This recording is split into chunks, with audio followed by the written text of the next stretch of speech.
ಬಂದಿರುವಂತಹದ್ದು ಯಾವುದು? Knight of wands ಬಂದಿದೆ.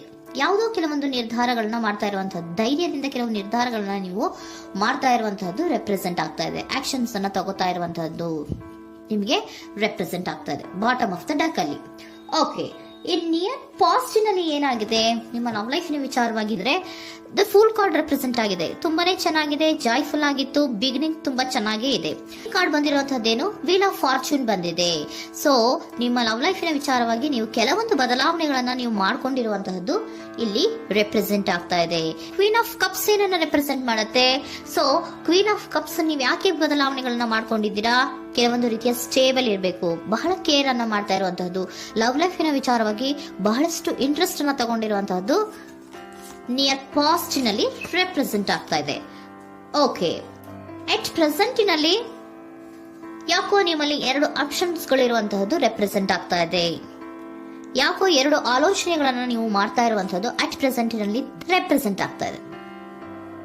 2 ಆಯ್ಕೆಗಳು ನಿಮ್ಮಲ್ಲಿ ಇರುವಂತಹದ್ದು, 2 ಆಲೋಚನೆಗಳನ್ನ ಮಾಡ್ತಾ ಇರುವಂತಹದ್ದು, ಏನೋ ಒಂದು ರೀತಿಯ ಕನ್ಫ್ಯೂಷನ್ಸ್ ಅಲ್ಲಿ ಇರುವಂತಹದ್ದು ನಿಮ್ಮ ಲವ್ ಲೈಫ್ ನ ವಿಚಾರವಾಗಿ ರೆಪ್ರೆಸೆಂಟ್ ಆಗ್ತಾ ಇದೆ. ಓಕೆನಾ? ಸೆಕೆಂಡ್ ಕಾರ್ಡ್ ಯಾವ್ದು ಬಂದಿದೆ? 10 ಆಫ್ ಕಪ್ಸ್ ಬಂದಿದೆ. ಸೊ 10 ಆಫ್ ಕಪ್ಸ್ ನಿಮ್ಗೆ ಫುಲ್ಫಿಲ್ಮೆಂಟ್ ಇರುತ್ತೆ, ಸಮಾಧಾನ ಇರುತ್ತೆ, ಖುಷಿಯಾಗಿರುತ್ತೆ ಅನ್ನೋದು ನೀವು ಆಲೋಚನೆಯನ್ನ ಮಾಡಿದ್ರಿ. 2 ಆಯ್ಕೆಗಳಲ್ಲಿ ಯಾವ್ದನ್ನ ಸೆಲೆಕ್ಟ್ ಮಾಡಬೇಕು? ಸೆಲೆಕ್ಟ್ ಅನ್ನ ಮಾಡ್ಕೊಂಡ್ರೆ ನನಗೆ ಖುಷಿಯಾಗಿರುತ್ತೆ, ಸಮಾಧಾನ ಆಗುತ್ತೆ ಅನ್ನೋಂತ ಯೋಚನೆಯನ್ನ ಒಂದು ಸಾರಿ ಮಾಡಿದ್ರೆ, ಇದರ ಮತ್ತೊಂದು ಸಾರಿ ನೀವ್ ಏನ್ ಅನ್ಕೋತೀರಾ? ಏನಾದ್ರು ನನಗೆ ಇದರಿಂದ ಮೋಸ ಆಗುತ್ತಾ, ಅಥವಾ ಇದರಿಂದ ನನಗೇನಾದ್ರು ತೊಂದರೆ ಆಗುತ್ತಾ, ನನ್ನನ್ನು ನಾನು ರಕ್ಷಣೆ ಮಾಡ್ಕೋಬೇಕಾಗತ್ತಾ ಅನ್ನೋಂತಹ ಆಲೋಚನೆಯನ್ನು ಕೂಡ ನೀವು ಮಾಡುವಂತದ್ದು ರೆಪ್ರೆಸೆಂಟ್ ಆಗ್ತಾ ಇದೆ. ಯಾಕೋ ನಿಮ್ಮಲ್ಲಿ ಸಮಾಧಾನ ಇಲ್ಲ, ಕನ್ಫ್ಯೂಷನ್ಸ್ ಇದೆ, 2 ಆಯ್ಕೆಗಳು, ಯಾವ ನಿರ್ಧಾರವನ್ನ ಮಾಡಬೇಕು ಗೊತ್ತಾಗ್ತಿಲ್ಲ. ಸೊ ಅದಕ್ಕೆ ನೋಡಿ, ನೀವು ಬೇಜಾರಿನಿಂದ ಮೂವಿಂಗ್ ಆನ್, ಬದಲಾವಣೆ ಆಗ್ತಾ ಇರುವಂತಹದ್ದು ರೆಪ್ರೆಸೆಂಟ್ ಆಗ್ತಾ ಇದೆ. ಚೇಂಜಸ್ ಅನ್ನ ಮಾಡ್ಕೋತಾ ಇರುವಂತಹದ್ದು ಇಲ್ಲಿ ಪ್ರೆಸೆಂಟ್ ನಲ್ಲಿ ರೆಪ್ರೆಸೆಂಟ್ ಆಗ್ತಾ ಇದೆ.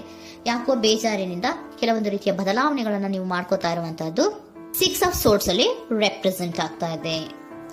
ನೀವು ಈ 6 ಆಫ್ ಸೋರ್ಟ್ಸ್ ಮತ್ತೆ ಏನನ್ನ ರೆಪ್ರೆಸೆಂಟ್ ಮಾಡುತ್ತೆ ಅಂದ್ರೆ, ನಾನು ಲವ್ ಲೈಫಿನ ವಿಚಾರವಾಗಿ ಒಂದು ಬೆಟರ್ ಆಪ್ಷನ್ಸ್ ಅನ್ನ ಸೆಲೆಕ್ಟ್ ಮಾಡ್ಕೋಬೇಕು ಅನ್ನುವಂತಹ ಆಲೋಚನೆಯನ್ನ ಮಾಡ್ತಾ ಇರುವಂತಹದ್ದು ರೆಪ್ರೆಸೆಂಟ್ ಆಗ್ತಾ ಇದೆ.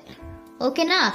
ನೀವೇನಂದ್ರೆ ಅಟ್ ಪ್ರೆಸೆಂಟಿನಲ್ಲಿ ನಿಮ್ಮ ಲವ್ ಲೈಫಿನ ವಿಚಾರವಾಗಿ ಬೆಟರ್ ಆಪ್ಷನ್ ಬಗ್ಗೆ ಯೋಚನೆಯನ್ನ ಮಾಡ್ತಾ ಇರುವಂತಹದ್ದು, ಅದರ ಬಗ್ಗೆ ಸ್ವಲ್ಪ ಕನ್ಫ್ಯೂಷನ್ ಅಲ್ಲಿ ಇರುವಂತಹದ್ದು ಅಟ್ ಪ್ರೆಸೆಂಟಿನಲ್ಲಿ ರೆಪ್ರೆಸೆಂಟ್ ಆಗ್ತಾ ಇದೆ.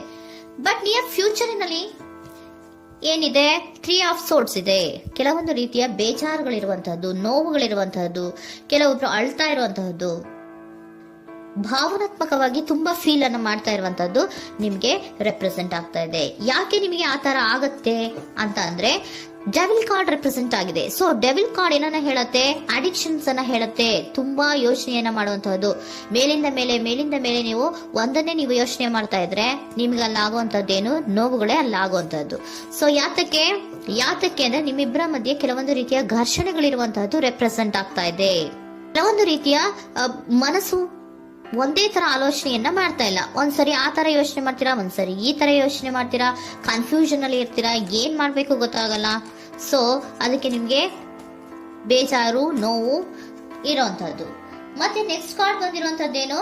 5 ಆಫ್ ಪ್ಯಾಂಟಿಕಲ್ಸ್ ಬಂದಿದೆ. ಸೊ 5 ಆಫ್ ಪ್ಯಾಂಟಿಕಲ್ಸ್ ಏನು?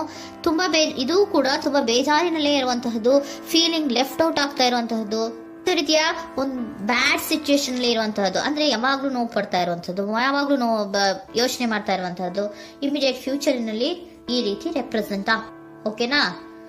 ಸೊ ದ ಮೂನ್ ಕಾರ್ಡ್ ಏನನ್ನ ರೆಪ್ರೆಸೆಂಟ್ ಮಾಡುತ್ತೆ ಅಂದ್ರೆ, ರಿಯಾಲಿಟಿಯ ಕಡೆಗೆ ಹೆಚ್ಚು ಗಮನ ಕೊಡದೇ ಇರುವಂತಹದನ್ನ ರೆಪ್ರೆಸೆಂಟ್ ಮಾಡುತ್ತೆ.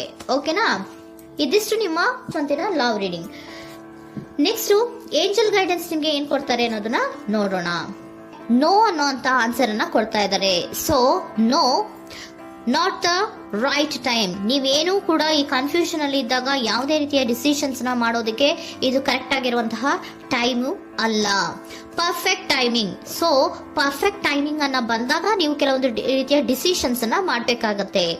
ಯಾವಾಗ ಅಂದ್ರೆ ನೀವು ಮನಸ್ಥಿತಿಯನ್ನ ನೀಟಾಗಿ ಇಟ್ಕೊಂಡಾಗ, ಕೆಲವೊಂದು ರೀತಿಯ ಕನ್ಫ್ಯೂಷನ್ಸ್ ಇಂದ ನೀವು ಆಚೆ ಬಂದಾಗ, ಯಾವಾಗ ನೀವು ಕ್ಲಿಯರ್ ಥಿಂಕಿಂಗ್ ಅನ್ನ ಮಾಡ್ತೀರಾ ಅದು ಪರ್ಫೆಕ್ಟ್ ಟೈಮಿಂಗ್. ಸೊ ಆಗ ನಿಮ್ಗೆ ಕೆಲವೊಂದು ರೀತಿಯ ಫರ್ಗಿವ್ನೆಸ್ ಅನ್ನೋದು ಇರುತ್ತೆ ಅನ್ನೋದನ್ನ ಏಂಜಲ್ ಗೈಡೆನ್ಸ್ ನಿಮ್ಗೆ ಹೇಳ್ತಾ ಇದ್ದಾರೆ. ಸೊ ಹಾಗಿದ್ರೆ ಸರೆಂಡರ್ ಕಾರ್ಡ್ಗಳು ನಿಮ್ಗೆ ಏನ್ ಹೇಳುತ್ತಾರೆ ಅನ್ನೋದನ್ನ ನೋಡೋಣ. Surrender to your soul path. Your life journey has been perfectly designed for your soul growth. Embrace every lesson and every moment.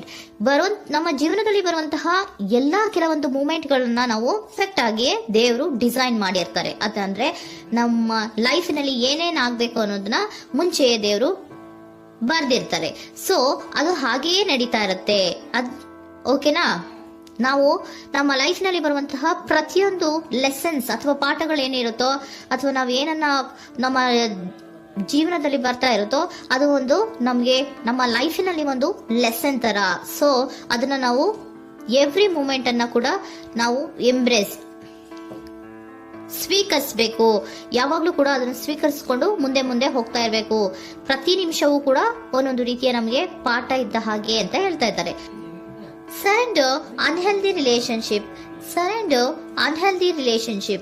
Let go a relationship that don't serve you, including unavailable or toxic people.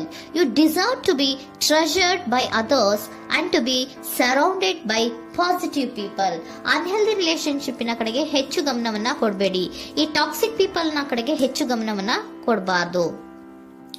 So ಯಾವಾಗ್ಲೂ ನಾವು positive ಆಗಿ think ಮಾಡುವಂತಹ, positive ಆಗಿ ಆಲೋಚನೆ ಮಾಡುವಂತಹ ಜನಗಳ ಜೊತೆಯಲ್ಲಿಯೇ ನಾವು ಹೆಚ್ಚು ಇರಬೇಕು ಅನ್ನೋದನ್ನ ನಿಮಗೆ ಸರೆಂಡರ್ ಕಾರ್ಡ್ ಹೇಳ್ತಾ ಇದ್ದಾರೆ.